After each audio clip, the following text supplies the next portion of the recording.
Yeah, good morning, my dear friends. சகோதரர்களே வணக்கம். I hope all are fine. Thank you for my channel visiting. Brothers, இன்னைக்கு பாருங்க,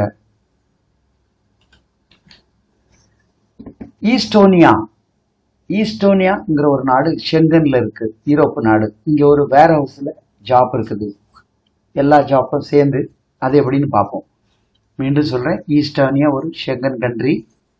okay, so இது வந்து ஏற்கனவே நல்ல டெவலப்டு கண்ட்ரி. பிரான்ஸ் இந்த இது மாதிரி, டென்மார்க், நார்வே, ஸ்வீடன் அந்த மாதிரி நாடுகள். இங்கேயே வந்து இது ஆல்ரெடி டெவலப்டு நாடு. அதனால இங்கேருந்து வேக்கன்சி அதிகமாக வராது வெளியே. ஓகே, இப்போ நான் வந்திருக்கு பாருங்க, நல்ல சேலரி இருக்கும். நீங்களே ஆச்சரியப்படுவீங்க, எவ்வளோ சேலரி கொடுக்குறாங்களா? எஸ், கொடுக்குறாங்க. ஓகே, இதில் இருக்குது பார்த்துங்க. ஈஸ்டர்ன் எங்கே இருக்குன்னு பாருங்க. இது ஆல்ரெடி சுற்றி கடல் இருக்கிறதுனால நிறைய இம்போர்ட் எக்ஸ்போர்ட் இருக்கிறதுனால இந்த நாடு முன்னாடியே நல்லா டெவலப் ஆயிடுச்சு.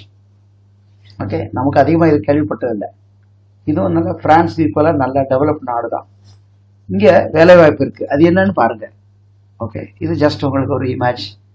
அந்த கவர்மெண்ட் பேலஸ். இது என்ன ஜாப்னா, இதில் ஸ்டோர் கீப்பர்ஸ் வேணும். ஓகே, மற்ற ஸ்டோர் கீப்பர்னா கிளரிக்கல் ஒர்க்லாம் சேர்த்து செய்வாங்க.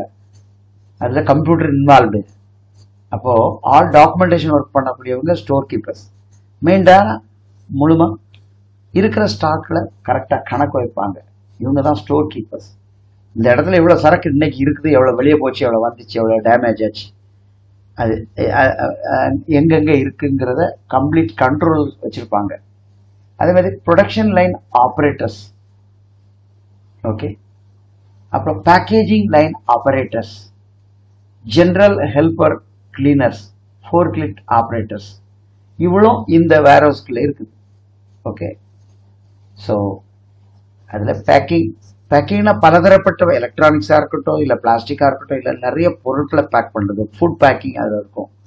மொத்தத்தில் வேர் ஹவுஸ்ன்னு சொன்னால் உங்களுக்கு நிறைய வேற வேற பார்ட்டிகள் வந்து அவங்கவுங்க பொருட்களை அங்கே ஒவ்வொரு இடம் கொடுத்துருப்பாங்க, அதில் வச்சுருவாங்க. ஓகே, ஸோ தேவைக்கு வெளியே எடுத்துகிட்டு போவாங்க. இது ஸ்டோரேஜ் வேர் ஹவுஸ் அப்படியே இருக்குது. இல்லைனா ஒரு பெரிய கம்பெனி தன்னுடைய பொருட்கள் மட்டும் வச்சுருப்பாங்க. இந்த கொரியர் கம்பெனி மாதிரி அவங்க பொருள், ஃபார்மா ப்ராடக்ட்ஸாக இருக்கலாம், இல்லை ஈட்டபிள் ட்ரிங்க்ஸிங், இந்த கூல் ட்ரிங்க்ஸ் ஐட்டம்ஸ் ஃபுல்லாக வச்சுருப்பாங்க. இதெல்லாம் வேர் ஹவுஸ் தான் பேர். அதுக்குள்ளே இவ்வளோ ஒர்க்கர்ஸ் தேவைப்படுறாங்க. இதுக்கு ஃப்ரீ ஃபுட் அக்காமடேஷன் இருக்குது. That is very important. European கண்ட்ரியில் எல்லா இடத்துலையும் ஃப்ரீ ஃபுட் இருக்காது. அக்காமடேஷன் இருக்கும், ஃபுட் இருக்காது.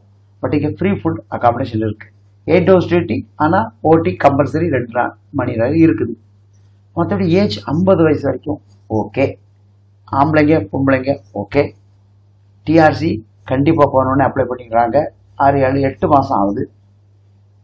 வாரத்துக்கு 5 நாள் தான். அப்போ சாட்டர்டே சண்டே லீவ். ஆனால் சாட்டர்டே ஒர்க் பண்ண சொல்கிறாங்க. ஓவர் டைம் இருக்குது. அப்போ இதுக்கு சேலரி என்னன்னா, ஒரு மணி நேரத்துக்கு 7 யூரோ நிஜமாக கொடுக்குறாங்க. உங்களுக்கு ஆஃபர் லெட்டர் பாருங்கள், அதே ஆஃபர் லெட்டரில் ஒரிஜினல் இதுவும் வரும். ஒர்க் பெர்மிட்ல சேம் தான். ஒரு நாளைக்கு ஓவர் டைமும் இதுவும் சேர்ந்து பார்த்தீங்கன்னா 1770 euro per day. It's very good salary. Food accommodation போட்டு 7 யூரோ அப்படி பார்த்தீங்கன்னா 70 யூரோ. அப்போ டோட்டலாக உங்களுக்கு ஒரு 22 ஒர்க்கிங் டே வருதுன்னு வைங்களேன். ஓகே, என்னாச்சு? 10க்கு 700, 20க்கு 1400, நம்ம 25 ஒர்க்கிங் டே ஓடும். அப்படி பார்த்தீங்கன்னா அது ஒரு 1700, 800 யூரோ வடிக்கும். எனக்கு என்ன தகவல்னா 2000 யூரோட்ட கிடைக்குதுன்னு சொன்னாங்க. ஓகே, ஒர்க் பெர்மிட் 1 இயர் தான், ரினியூவபிள். இது ப்ராசஸ் 2.5 மாதம். பிஎஃப்எஸ் போகணும், பிசிசி எடுக்கிறவங்களா இருக்கணும். ஓகே, பிசிசி முடியாதுன்னா இதில் முடியாது. ஓகே, மற்றபடி இது நல்ல ஜாப்னு என்னை பொறுத்து தோணுது. இதுக்கு சீக்கிரம் வாங்க, இந்த வேக்கன்சி சீக்கிரம் முடிஞ்சிடும். 1 வீக்கில் ஃபில்லப் ஆகும். வேற சம்மந்தப்பட்டத்தில் வேறு பார்க்குறவங்க வரலாம், யார் வேணாலும் வரலாம். ஏன்னா இதில் நம்ம போயிட்டுனா பெர்மிட் கிடைக்கிறோம், ஈஸியாக விசாரிச்சிடலாம், அங்கே இறங்கி டிஆர்சி பண்ணிக்கலாம். 1 வருஷத்தில் வேற நல்ல வேற உங்கள் படிப்புக்கு திறமைக்கு தகுந்த மாதிரி இடங்கள் மாறிக்கலாம். ஆகவே இது உங்களுக்கு தேவைப்பட்டுச்சுன்னா எனக்கு கால் பண்ணுங்க. உடனே வந்து ஆஃபீஸில் பாருங்கள், டாக்குமெண்ட் கொடுங்க.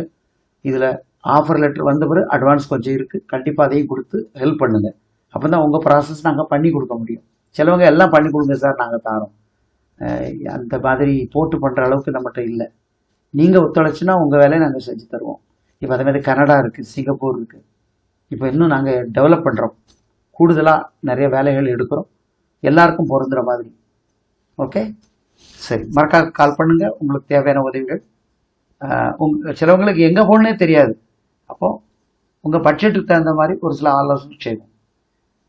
சில எல்லா இடத்துலையும் சேலரி டிடக்ஷன் அதிகமாக வராது, 1-2 இடத்துல இருக்குது. இப்போ நியூசிலாந்துக்கு நாங்கள் செஞ்சோம். ஓகே, அது ஆஃப்டர் ரீச். அதேமாதிரி கனடாக்கு இப்போ அடுத்த ப்ராஜெக்ட் வருது, அது வந்து ஒரு 1/3 ஆஃப் த அமௌண்ட், சாரி, பாதிக்கு மேலே உள்ள அமௌண்ட்டை அங்கே போய் கொடுக்கணுங்கிற மாதிரி வச்சுருக்கோம். ஆனால் இது எல்லா இதுலேயும் இல்லை, ஏன்னா சிலவர் அங்கே ஒத்துக்க மாட்டாங்க, இருக்கிறத முதல்ல கொடுத்து முடிச்சிருங்கிற மாதிரி சொல்லுவாங்க.